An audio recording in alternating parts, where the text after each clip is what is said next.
சீதா மீனாவை பார்த்துட்டு அப்படியே வெளியே வராங்க. வெளியே வரும்போது அப்படியே விஜயா வந்து முறைச்சு பார்த்துட்டு வராங்க. அப்ப வந்து விஜயா வந்து என்ன முறைக்கிற அப்படின்ற மாதிரி சீதா பார்த்து கேட்கறாங்க. ஐயோ நான் முறைக்கலாம் இல்ல, சும்மா தான் பார்த்தேன் அப்படின்ற மாதிரி சொல்றாங்க. என்ன எகத்தாளமா பேசுற அப்படின்ற மாதிரி மனோஜ் வந்து அந்த பக்கம் சொல்றாரு. அப்ப உடனே வந்து சத்யா வந்து சொல்றாரு, அதெல்லாம் ஒண்ணு இல்ல, நாங்க வந்து அக்கா பார்க்க வந்தோம், பார்த்துட்டோம், கிளம்புறோம் அப்படின்ற மாதிரி சொல்றாரு. அப்ப உடனே வந்து விஜயா வந்து சொல்றாங்க, ஆமா இது வந்து ஹாஸ்பிட்டல், எங்க அம்மா வந்து எனக்காக ஹாஸ்பிட்டல் கட்டி கொடுத்திருக்காங்க. இப்ப வந்து பேஷண்ட் மீனாவை பார்க்க எல்லாரும் வந்துட்டு போறீங்க, இது என்ன வீடா இல்லாட்டி ஹாஸ்பிட்டலா அப்படின்ற மாதிரி கேக்குறாங்க விஜயா. அப்ப வந்து அண்ணாமலை திருப்பி வராரு. ஐயோ இவர் வந்துட்டாரா அப்படின்ற மாதிரி விஜயா வந்து அப்படியே அந்த பக்கம் திரும்புறாங்க. அப்ப வந்து என்ன என்ன பிரச்சனை அப்படின்ற மாதிரி அண்ணாமலை வந்து கேக்குறாரு. அப்ப வந்து மீனாட அம்மா வந்து ஒண்ணு இல்லன்னு அப்படின்ற மாதிரி சொல்றாங்க. சத்யாவும் இல்ல அங்கிள் ஒண்ணு இல்ல அப்படின்ற மாதிரி சொல்றாங்க. உடனே வந்து சீதா சொல்றாங்க, இல்ல இது வந்து வீடா ஹாஸ்பிட்டலா அப்படின்னு சொல்லி அத்தை கேக்குறாங்க, அதுதான் பதில் சொல்லிட்டு இருந்தேன் மாமா அப்படின்ற மாதிரி சொல்றாங்க. அப்ப உடனே வந்து அண்ணாமலை வந்து சொல்றாரு, அவ இப்படித்தான் ஏதாச்சும் சொல்லிட்டு இருப்பா, அதெல்லாம் மண்டையில ஏத்திக்காம கிளம்புங்க அப்படின்ற மாதிரி சொல்றாரு. அப்ப உடனே வந்து சீதா சத்யா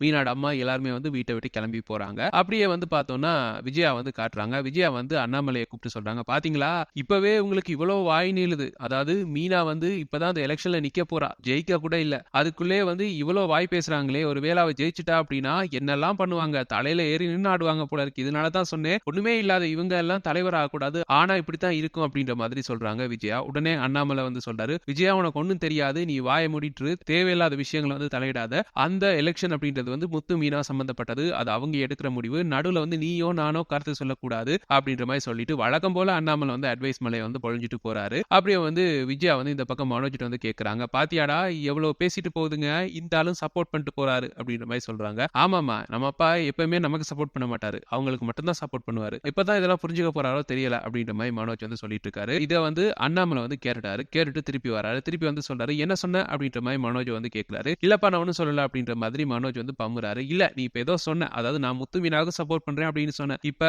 அந்த முத்து மீனா வந்து உனக்காக என்னெல்லாம் பண்ணாங்கன்னு தெரியல, இப்ப அவங்க உனக்கு என்ன பண்ணாலும் நீ அவங்களுக்கு சப்போர்ட் பண்ண மாட்டேன்னு தெரிஞ்சும் உன் டைவர்ஸுக்காக அவ்வளவு பாடுபட்டு இருக்காங்க, அதுவும் நீயும் அம்மாவும் பண்ண தேவையில்லாத ஒரு வேலைக்காக, தேவையில்லாம ரோஹிணியை கூட்டிட்டு வந்து ஆள் வச்சு அடிச்சு அது எவ்வளவு பெரிய பிரச்சனை ஆனிச்சுன்னு உங்க எல்லாருக்குமே தெரியும், அதை வந்து பிரச்சனையே இல்லாம முடிச்சு விட்டது மீனாவும் முத்துவும் தான், அவங்க ரெண்டு பேரும் இல்ல அப்படின்னா நீங்க ரெண்டு பேரும் போய் ஜெயில வந்து களி தின்னுட்டு இருப்பீங்க, அதை மறந்துடாதீங்க அப்படின்ற மாதிரி சொல்லிட்டு கோவமா வந்து அண்ணாமலை அங்க இருந்து கிளம்பி போறாரு. அப்படியே வந்து விஜயா வந்து சொல்றாங்க, இவர் இப்படித்தான் சொல்லிட்டு பாரு, நமக்கு அதுல இருந்து தப்பிக்க தெரியாதா என்ன அப்படின்ற மாதிரி சொல்லிட்டு இருக்காங்க. அப்படியே வந்து மனோஜ் வந்து சொல்லிட்டு இருக்காரு, ஆமா நான் அங்க போய் பேசினதால தான் அவங்க வந்து என் பக்கம் நியாயத்தை புரிஞ்சுக்கிட்டாங்க, இவங்க ரெண்டு பேரும் மட்டும் போய் பேசியிருந்தாங்க அப்படின்னா கடைசி வரைக்கும் புரிஞ்சுக்க மாட்டாங்க, இதுக்கு வந்து என்னோட பங்கு தான் அதிகம், இது தெரியாம அவங்க ரெண்டு பேர்னால தான் அவங்க வந்து இதை வந்து பெரிய பிரச்சனை படுத்தாம விட்டாங்க அப்படின்ற மாதிரி நினைச்சிட்டு இருக்காங்க எல்லாருமே, எல்லாத்துக்கும் காரணம் நான் தான், இது உங்களுக்கு புரியுது இல்ல அப்படின்ற மாதிரி மனோஜ் வந்து சொல்லிட்டு இருக்காரு. அப்படியே வந்து இந்த சீன் வந்து முடியுது. நேரா வந்து மீனாவை காட்டுறாங்க. மீனா வந்து முத்துக்கிட்ட வந்து சொல்றாங்க, என்னங்க நான் வந்து இந்த எலெக்ஷன்ல இருந்து வாபஸ் வாங்கவா அப்படின்ற மாதிரி கேட்கறாங்க. அதுக்கு வந்து முத்து வந்து சொல்றாரு, நான் நிறைய வாட்டி சொல்லிட்டேன், இதுல இருந்து வாபஸ் வாங்கணும் அப்படின்னா சிந்தாமணி என்ன பிளான் பண்ணி இதெல்லாம் பண்றாலோ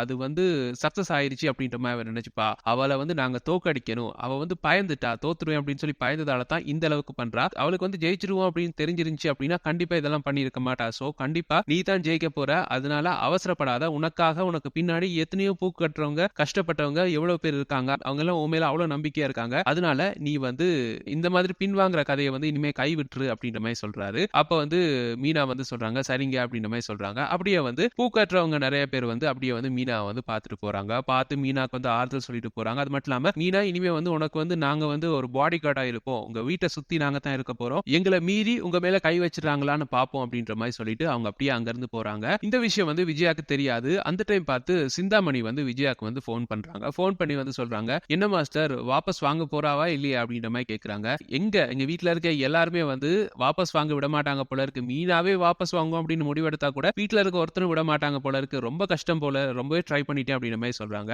அப்ப வந்து சிந்தாமணி வந்து சொல்றாங்க, என்ன மாஸ்டர் நீங்க, நான் வந்து உங்களை நம்பி இருந்தேன், நீங்க ஏதாச்சும் பண்ணுவீங்க அப்படின்னு சொல்லி, உங்களாலேயே முடியலையா, அப்ப கஷ்டம் தான், அவ வந்து வீட்டுல வந்து ஆட்சி பண்ண போறா, உங்களுக்கு தான் கஷ்டம் இனிமே அப்படின்ற மாதிரி இன்னும் வந்து விஜயா வந்து ஏத்தி விடுறாங்க. அப்ப விஜயா வந்து சொல்றாங்க, இருக்கு இவளுக்கு நான் வேற ஏதாவது பிளான் பண்றேன் அப்படின்ற மாதிரி சொல்லிட்டு கோவத்துல வந்து அங்க இருந்து அப்படியே போனை கட் பண்ணிட்டு கீழே இறங்கி போறாங்க. கீழே இறங்கி போன இடத்துல ரோட்ல போற வர இடம் எல்லாம் மீனாட போஸ்டரை வந்து ஒட்டி வச்சிருக்காங்க. இதை பார்த்தோன்னே விஜயாவுக்கு பார்க்க வயிற்றுச்சலா வருது. பார்த்துட்டு நீ என் வீட்டுல வந்து என்ன ஆட்சி பண்ண போறியா, இரு உனக்கா போஸ்டர் ஒட்டி இருக்காங்க அப்படின்னு சொல்லி ஒவ்வொரு போஸ்டரா வந்து கிளிக்கிறாங்க. இதை வந்து மீனாவோட ஆட்கள் வந்து பார்த்துட்டாங்க. பார்த்துட்டு யாரோ ஒரு ஆள் போஸ்டரா கிழிச்சிட்டு இருக்காங்க, அவளை புடி அப்படின்ற மாதிரி அவங்கள வந்து துரத்துறாங்க. அப்ப வந்து விஜயா என்ன செய்யறதுன்னு தெரியாம அப்படியே ஒரு முக்காடை போட்டுட்டு அங்க இருந்து தப்பிச்சு ஓடி போறாங்க. ஓடி போக எல்லாருமே வந்து துரத்திட்டு துரத்திட்டு போறாங்க. துரத்திட்டு போக விஜயாவை பிடிக்க முடியல. ஒரு உருட்டுக்கட்டையை தூக்கி அடிக்கிறாங்க விஜயாக்கு. அப்படியே விஜயா வந்து கீழே விழுகுறாங்க.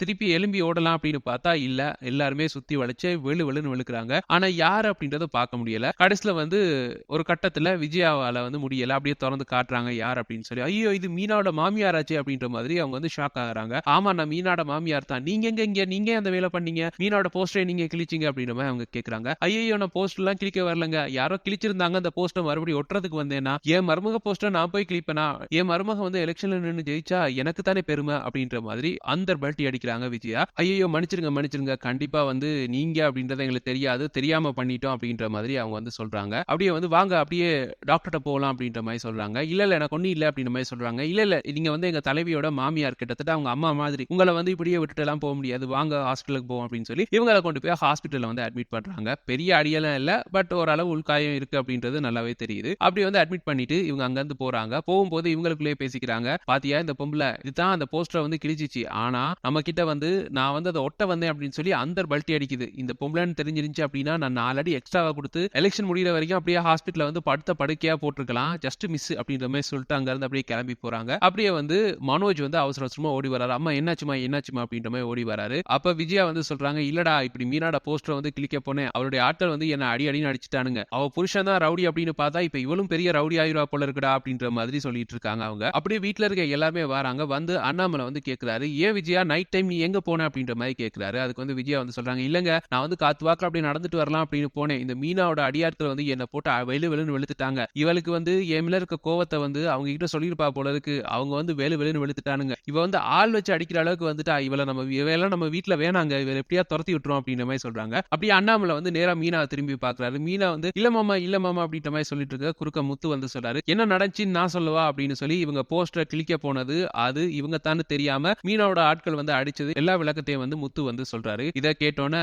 அண்ணாமலைக்கு செம்ம கோவம். இப்படியா பண்ண அப்படின்ற மாதிரி விஜயா பார்த்து கேக்குறாங்க. விஜயா வந்து என்ன சொல்றது அப்படின்னு தெரியாம அப்படியே பார்த்துட்டு இருக்காங்க. சொல்றாங்க, இல்ல அந்த வீட்டுல வந்து போஸ்டர் ஒட்டக்கூடாது அப்படின்னு சொல்லி அவங்க வீட்டு சவர்ல வந்து எழுதி இருந்தாங்க, இவ போஸ்டர் வந்து அதுல ஒட்டி இருக்காங்க, பிறகு இவளுக்கு தானே பிரச்சனை, அதனால தான் நான் கிழிச்சேன் அப்படின்ற மாதிரி விஜயா புது உருட்டொன்னு உருட்டுறாங்க. உருட்டுங்க அப்படின்ற மாதிரி அந்த பக்கம் வந்து ஸ்ருதி வந்து சொல்றாங்க. விஜயா அப்படியே ஸ்ருதியை வந்து முறைச்சு பாக்குறாங்க. அந்த பக்கம் அண்ணாமலை வந்து சொல்றாரு, இவ வாய்க்கு இன்னும் 4 அடி எக்ஸ்ட்ரா கொடுத்துருக்கணும் அப்படின்ற மாதிரி சொல்றாரு. அப்படியே எல்லாருமே பேசிட்டு அப்படியே வெளியே வராங்க. அந்த டைம் பார்த்தா அவசரமா மீனா வீட்டுக்காரங்க எல்லாம் ஓடி வராங்க. என்னாச்சு சம்மந்திக்கு என்னாச்சு அப்படின்ற மாதிரி ஓடி வராங்க. அப்படியே வந்து உள்ள இருக்காங்க, போய் பாருங்க அப்படின்ற மாதிரி உள்ள போயிட்டு பாக்குறாங்க. விஜயா வழக்கம் போல இவங்க யாருக்கூடயும் பேசாம அந்த பக்கம் திரும்பிக்கிறாங்க. அப்ப வந்து சீதா போய் கேக்குறாங்க, என்னாச்சு, ஏன் இந்த டைம் போனீங்க வெளியில, யார் அடிச்சா அப்படின்ற மாதிரி விளக்கம் எல்லாம் கேக்குறாங்க. அப்ப வந்து விஜயா வந்து சொல்றாங்க, எல்லாம் ஓ அக்கா ஆளுங்க தான், உங்க அக்கா தான் ஆள் வச்சு அடிச்சிருக்கா, என்ன மாமியார் கொடுமைன்னு பாத்துருப்பீங்க, இது வந்து மருமக கொடுமையால இருக்கு அப்படின்ற மாதிரி சொல்லி புது உருட்டெல்லாம் உருட்டிட்டு இருக்காங்க. சீதாக்கு புரியுது இதெல்லாம் பச்சை போய் அப்படின்னு சொல்லி சீதா அப்படியே கேட்டுட்டு இருக்காங்க. அந்த பக்கம் வந்து மனோஜ் வந்து சொல்றாரு, எல்லாத்துக்கும் காரணம் உங்க அக்கா தான் அப்படின்ற மாதிரி சொல்றாரு. எங்க அக்காக்கு இதுக்கு என்ன சம்பந்தம் அப்படின்ற மாதிரி சீதா வந்து கேக்குறாங்க. அப்ப வந்து மனோஜ் வந்து சொல்றாரு, ஆமா ஏதோ பூவை கட்டணமா வித்தமா சம்பாதிச்சமான்னு இல்லாம தேவையில்லாம எலெக்ஷன் அது இதுன்னு போய் இப்ப பிரச்சனையை வந்து கூட்டிட்டு வந்திருக்கா, அது பத்தாது அப்படின்னு பிரச்சனை அதோட போயிடும் அப்படின்னு பார்த்தா இப்ப பாரு எங்க அம்மாக்கு இப்படி ஆயிருச்சு, நாளைக்கு எனக்கு என்ன எங்க அப்பாக்கு என்ன ஆகும் அப்படின்னு நினைக்கவே எனக்கு பயமா இருக்கு அப்படின்ற மாதிரி சொல்றாரு. கடுப்பான சீதா வந்து சொல்றாங்க, உங்களால தான் உங்க வீட்டுல பிரச்சனை வருமே ஒழிய எங்க அக்கா வேலையெல்லாம் பிரச்சனை வராது அப்படின்ற மாதிரி செம்ம கோவத்துல வந்து கத்துறாங்க. என்ன வாய் நிலுது அப்படின்ற மாதிரி அந்த பக்கம் வந்து விஜயா வந்து கடுப்பாறாங்க. அப்ப உடனே வந்து மீனாட அம்மா வந்து அமைதியாரு, இங்க வந்து கத்திட்டு இருக்குது, ஹாஸ்பிட்டல் தெரியும் தானே, வா கிளம்பு அப்படின்ற மாதிரி அவங்களை அங்க வந்து கூட்டிட்டு போறாங்க. பாத்தியாடா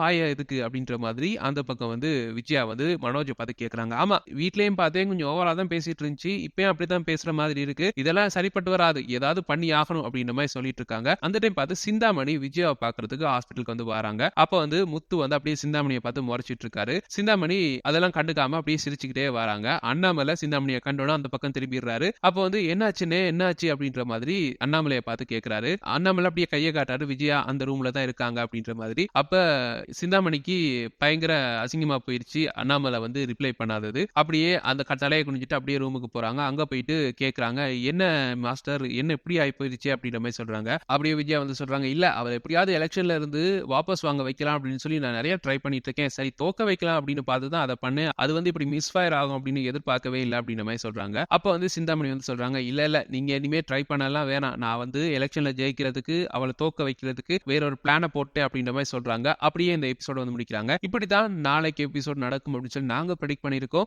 எங்களுடைய இந்த ப்ரெடிக்ஷன்ஸ் எப்படி இருக்கு அப்படின்னு சொல்லி கூட கருத்துக்களை கீழே கமெண்ட்ஸ் வாயிலாக தெரிவிச்சுக்கோங்க. மேலும் ப்ரெடிக்ஷன்ஸ் பெற்றுக்கொள்ள எங்க சேனலை மறக்காம சப்ஸ்கிரைப் பண்ணி இணைந்திருங்க. தேங்க்யூ.